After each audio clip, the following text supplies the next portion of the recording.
आज की क्लास में हम बात करेंगे भवानी प्रसाद मिश्र की कविता कहीं नहीं बचे। क्या कहीं नहीं बचे? कवि किसके खो जाने की बात कर रहा है, किसके खत्म हो जाने की बात कर रहा है, यह इस कविता की चिंता है। और यह कविता हमारे सामने बड़े ज्वलंत मुद्दे को प्रस्तुत कर रही है। यह कविता मशीनीकरण के दौर में मनुष्य अपने स्वार्थ के लिए, अपनी ऊंची महत्वाकांक्षाओं के लिए, सभ्यता के नाम पे, जीवन को सुविधाजनक बनाने के नाम पे और विकास के नाम पर किस तरह से प्रकृति से छेड़छाड़ कर रहा है, किस तरह प्राकृतिक संसाधनों को बर्बाद किया जा रहा है, तबाह किया जा रहा है, इसकी वाजिब चिंता एक बड़े संवेदनशील मन के साथ कवि ने इस कविता में प्रस्तुत किया है कि कैसे मनुष्य अपने क्षुद्र स्वार्थों के लिए पूरी प्रकृति के साथ एक विनाश का खेल खेल रहा है। और यह विनाश का खेल कितना भयावह है आप सब जानते हैं। किस तरह से जलवायु परिवर्तन हो रहा है, किस तरह से प्राकृतिक आपदाएं आ रही हैं, किस तरह से पशु पक्षी विलुप्त हो रहे हैं, किस किस तरह की बीमारियां मनुष्य को जकड़ रही हैं। इसके केंद्र में कहीं न कहीं मनुष्य की वह स्वार्थवादी प्रवृत्ति है, जिस प्रवृत्ति से वह प्रकृति को निरंतर बर्बाद करने और तबाह करने का बेड़ा जैसे उठा लिया हो। यह कविता पर्यावरण चिंतन को लेकर के लिखी गई एक बेहद महत्वपूर्ण कविता है, जिसमें कवि ने हमारे समय में पर्यावरण पर मनुष्यों द्वारा जो दुष्प्रभाव पैदा किया जा रहा है, मनुष्य जिस तरह से पर्यावरण के साथ खेल खेल रहा है, गंदा खेल खेल रहा है, उसके प्रति चिंता है। और अंत में कहीं न कहीं एक सुझाव भी है कि इस धरती को हमें बचाना चाहिए, इस धरती को समाप्त होने से हमें रोकना पड़ेगा। आई बात समझ में? हम चांद पे जमीन खरीद रहे हैं, हम चांद पे जीवन की संभावनाएं तलाश रहे हैं, लेकिन हमने अपने धरती को कितना खराब कर दिया है। पानी पीने लायक नहीं है, हवाएं सांस लेने लायक नहीं है, पहाड़ खत्म हो रहे हैं, जंगल नष्ट हो रहे हैं, पशु पक्षी नष्ट हो रहे हैं। हम कैसी दुनिया बनाने जा रहे हैं? जब हमारी धरती ही नहीं रहेगी, जब हमारी प्रकृति ही हमारे सामने नहीं रहेगी, तो हम आने वाली पीढ़ियों को क्या जवाब देंगे? आने वाली पीढ़ियों को क्या हम एक सुरक्षित धरती नहीं दे सकते? क्या हम आने वाली पीढ़ियों के लिए अच्छी हवा, शुद्ध पानी, सुंदर नजारे नहीं दे सकते? हमें देना होगा, हमें अपनी जिम्मेदारी तय करनी होगी। यह कविता पर्यावरण चिंता के साथ साथ हर एक पाठक को, हर एक नागरिक को उसकी जिम्मेदारी का भी एहसास कराती है। आई बात समझ में? कविता की भूमिका समझ गए? अब कविता की व्याख्या पर आते हैं। कविता पढ़ता हूं। कहीं नहीं बचे हरे वृक्ष, न ठीक सागर बचे हैं, न ठीक नदियां। पहाड़ उदास हैं और झरने लगभग चुप, आंखों में घिरता है अंधेरा घुप। दिन दहाड़े यूं जैसे बदल गई हो तलघर में दुनिया। कवि ने कहा कहीं नहीं बचे हरे वृक्ष। हम विकास के नाम पर लगातार पेड़ पौधों को काट रहे हैं, सभ्यता के नाम पर जंगलों को तबाह किया जा रहा है, पेड़ समाप्त हो रहे हैं इस धरती से, वीरान कर रहे हैं हम इस खूबसूरत हरी भरी दुनिया को। लगातार हरे भरे जंगलों को हम काट कर बंजर में तब्दील करते जा रहे हैं, वहां बड़े बड़े महल हम बनाते चले जा रहे हैं, लेकिन हम ये नहीं समझ पा रहे हैं कि इस धरती को बचाने के लिए, इस धरती को हरियाली से जोड़े रखने के लिए इन पेड़ों की कितनी बड़ी भूमिका है। हम खत्म कर रहे हैं हरे हरे पेड़ों को। न ठीक सागर बचे हैं, न ठीक नदियां। सागर के किनारे चले जाइए तो इतनी गंदगी है, इतने कचरे फैले हुए हैं कि सागर भी प्रदूषण से परेशान है। और हो भी क्यों ना, क्योंकि नदियां जाकर के सागर में मिलती हैं, ठीक है। और नदियों को तो हमने अब जीने लायक ही नहीं रखा। न जाने कितनी सारी नदियां समाप्त हो गई, दम तोड़ दिया उन्होंने। जो छोटी नदियां हैं वो नाले में तब्दील हो गई हैं। बड़े शहर की जो नदियां हैं वो दम घुट रहा है उन नदियों का, क्योंकि पूरे बड़े शहरों का कूड़ा कचरा, नाली, सीवरेज सब कुछ उसी जल में जाकर के गिरता है। गंगा के पानी से बदबू आती है। बनारस में जो गंगा नदी है कभी कहा जाता था कि उस नदी का पानी आप सालों साल तक रख लीजिए, वो पानी कभी खराब नहीं होता था, उससे कभी बदबू नहीं आती थी। लेकिन अब आप छू नहीं सकते उस पानी को, वह इतना खराब है। क्योंकि पूरे शहर की गंदगी, पूरे शहर का नाला आकर के जब उसी नदी में गिरेगा तो क्या हालत होगी उसकी। नदियां नहीं बची, हमने नदियों को भी बर्बाद कर दिया, हमने नदियों की भी जिंदगी जैसे छीन ली हो। पहाड़ उदास हैं, पहाड़ को हम तोड़ रहे हैं, सड़कें बना रहे हैं, सुविधाएं खोज रहे हैं अपने लिए, टावर बना रहे हैं, पहाड़ों से पेड़ काट रहे हैं। तो जाहिर सी बात है, हरे भरे पहाड़ जिनकी फितरत है हरियाली से भरे रहना, जिनका रंग है हरा होना, जब उन पे पेड़ ही नहीं होंगे, जब वहां पौधे ही नहीं होंगे, जब वो तोड़े जाएंगे, जब वो तबाह होंगे, उदासी तो आनी है। मनुष्य किस तरह से प्रकृति को बर्बाद कर रहा है, इसका जीवंत दृश्य कवि यहां उपस्थित कर रहा है। और झरने लगभग चुप, जाहिर सी बात है, झरने पहाड़ों से झरते हैं, गिरते हैं। जब पहाड़ ही उदास हैं, पहाड़ ही टूट रहे हैं, पहाड़ ही बर्बाद हो रहे हैं, तो झरनों के बारे में क्या ही सोचना। झरने तो उदास होंगे ही होंगे, झरनों में वो रंग नहीं रहेगा, झरनों में वो रवानी नहीं रहेगी। इसलिए झरने भी लगभग चुप हैं। आंखों में घिरता है अंधेरा घुप, और कवि जब इस दृश्य को देखता है और परिकल्पना करता है तो दुख से, पीड़ा से उसकी आंखों में एक अंधेरा साया, घना अंधेरा उसकी आंखों में भर जाता है, और उसे लगता है कि दिन दहाड़े यो जैसे बदल गई हो तलघर में दुनिया। और वह लगता है कि जैसे दिन दहाड़े, दिन में ही, तलघर कहते हैं नीचे की तरफ बना हुआ, गोडाउन, गोडाउन समझते हैं ना, गोदाम, ठीक है, तहखाना, अंदर की तरफ जो बिल्कुल अंधेरा हो, अंदर नीचे की तरफ बना हुआ घर जहां बिल्कुल अंधेरा ही अंधेरा हो। कवि कहता है कि इस तरह से हम मनुष्य इस प्रकृति को बर्बाद करते जा रहे हैं कि जैसे लगता है कि अब यह दुनिया चमकीली नहीं रही, रोशनी से भरी दुनिया नहीं रही, यह दिन दहाड़े ही यह दुनिया एक अंधेरे घर, एक तहखाने में तब्दील होती जा रही है। स्पष्ट है? आगे बढ़ें।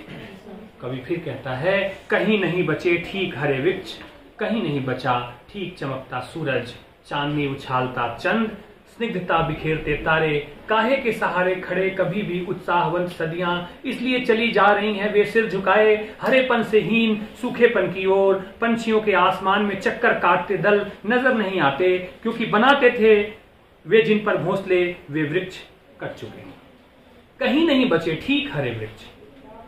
बार बार जो पेड़ों की कटाई हो रही है जगह जगह पर, और पेड़ लोग लगा हम कम रहे हैं, हम अपनी जिम्मेदारी समझते नहीं है कि पेड़ नहीं होंगे तो समय पे बारिश नहीं होगी, पेड़ नहीं होंगे तो प्रदूषण का नियंत्रण कैसे होगा, पेड़ नहीं होंगे तो फसलें कैसे ठीक होंगी। पेड़ों का होना कितना जरूरी है मनुष्य के जीवन में, जंगलों का होना कितना जरूरी है मनुष्य के जीवन में, हम ये समझ नहीं पा रहे हैं और हम लगातार उन्हें काटे जा रहे हैं, हम लगातार उन्हें बर्बाद किए जा रहे हैं। कहीं नहीं बचा ठीक चमकता सूरज।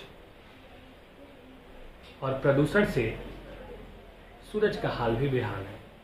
आप सबको पता है कि प्रदूषण के कारण जो ओजोन परत है, ठीक है, समझ रहे हैं ना, जानते हैं ना, उसमें कैसे छिद्र हो गया है, और उसके छिद्र होने से कई सारे देशों में चर्म रोग की बीमारी फैल रही, क्योंकि जो हानिकारक किरणें जो आती हैं, ठीक है, उसे वह रोकता है, उससे हमें प्रोटेक्ट करता है। लेकिन हमने इतनी तबाही मचाई है पूरी दुनिया में, ठीक है, ग्लोबल वार्मिंग बढ़ रही है, ग्लेशियर्स लगातार पिघल रहे हैं, तापमान लगातार बढ़ रहा है। अब अभी आप देखें इस मार्च के महीने में इतनी गर्मी यहाँ पे पहाड़ों में, आश्चर्यजनक है कि नहीं है? आश्चर्यजनक है। और यह नतीजा है लगातार इस धरती से, इस पर्यावरण से छेड़खानी का। उसमें कोई एक व्यक्ति जिम्मेदार नहीं है, पूरी दुनिया के लोग जिम्मेदार हैं। तो हमने सूरज को भी, हमने सौर मंडल को, यानी कि पूरे वायुमंडल को भी हमने प्रदूषित कर दिया है, क्योंकि कल कारखाने, फैक्ट्री, गाड़ियां, इन सब विकास के नाम पे हम लगातार धुआं के रूप में जहर इस पर्यावरण को दे रहे हैं। जाहिर सी बात है उसकी एक सीमा है, उस पर्यावरण का भी दम घुट रहा है। हमने सूरज तक को भी नहीं छोड़ा है। ठीक चमकता सूरज, चांदनी उछलता चंद। और चांद भी, चांद की जो चांदनी है वह धूमिल होती जा रही है, क्योंकि हमने वायुमंडल को लगभग बर्बाद करने का बेड़ा उठा लिया है। हमने इतना अधिक प्रदूषण फैलाया है, इतना अधिक प्रदूषण हम फैला रहे हैं कि अब चांद की चांदनी भी मध्यम नजर आ रही है। और स्निग्धता बिखेरते तारे, वो तारे जो कोमलता बिखेरते हैं, स्निग्धता बिखेरते हैं, वे तारे भी मलान पड़ गए हैं, उनकी रंगत भी फीकी नजर आने लगी है। और कहा, काहे के सहारे खड़े कभी भी उत्साहवंत सदियां इसलिए चली जा रही हैं वे, सिर झुकाए हरेपन से हीन सूखेपन की ओर। और सदियां दर सदियां, समय दर समय बीतता चला जा रहा है। वह वक्त जो है, वह समय, सदियां, दौर जो है, वह एक के बाद एक उत्साह से भरा हुआ दौर सूखा हुआ चला जा रहा है, बीतता हुआ चला जा रहा है, सिर झुकाए हुए चला जा रहा है, क्योंकि वह देख रहा है कि इस धरती पे हरियाली नहीं है। वह देख रहा है कि यह धरती सूखती चली जा रही है। वह देख रहा है कि यह धरती बंजर होती चली जा रही है। वह देख रहा है कि अगर ऐसी ही गति रही तो इस धरती के अस्तित्व पे एक दिन संकट आ जाएगा। अगर ऐसी ही स्थिति रही, पर्यावरण के प्रति अगर हम सचेत नहीं हुए, तो हम इस दुनिया को बहुत जल्द अपनी आंखों के सामने बर्बाद होते हुए देखेंगे। इसलिए सदियां दर सदियां, वक्त दर वक्त जो उत्साह से भरी होती थी, वो भी निराश, हताश और हरेपन से हीन होकर सूखेपन की ओर बढ़ती चली जा रही हैं। सिर झुका लिया है सदियों ने, वक्त ने सिर झुका लिया है। कितनी गहरी पीड़ा है कवि के मन में, आप ये देखें कि वह कहता है कि समय ने भी सिर झुका लिया है, जैसे कि अब उसे कोई उम्मीद नहीं रही। ये जो मनुष्य लालच और विकास के नाम पर लगातार पर्यावरण को तबाह कर रहा है, क्या वह कभी चेत पाएगा? क्या वह कभी सुधार कर पाएगा? इस प्रश्न का जवाब खोज पाना बहुत मुश्किल है। आगे कहा, पंछियों के आसमान में चक्कर काटते दल नजर नहीं आते, क्योंकि बनाते थे वे जिन पर घोंसले वे वृक्ष कट चुके हैं। बहुत सारे पक्षी जो हैं अब वो विलुप्त होते नजर आ रहे हैं। आप देखिए कि गौरैया बहुत कम दिखाई देने लगी है, ठीक है ना। गौरैया धीरे धीरे विलुप्त हो रही है। ऐसे बहुत सारे पक्षी हैं जो कम होते नजर आ रहे हैं, क्योंकि जो उनका आशियाना था, जिन पे वे रहते थे, हमने उनके घरों को क्या कर दिया? उजाड़ दिया है। हमने उन्हें बेघर कर दिया। जब हमने उन्हें बेघर कर दिया तो धीरे धीरे वे मरने लगे, वे समाप्त होने लगे। किसी व्यक्ति से किसी का घर छीन लो और उसे कोई ठिकाना न दो, बहुत दिनों तक नहीं रह पाएगा वो। तो हमने पक्षियों से उनका घर छीन लिया, उनके घोंसले छीन लिए, इसलिए अब वो आसमान में चक्कर काटते नजर नहीं आते। क्या जाने अधूरे और बंजर हम अब और किस बात के रुके हैं, उबते क्यों नहीं हैं?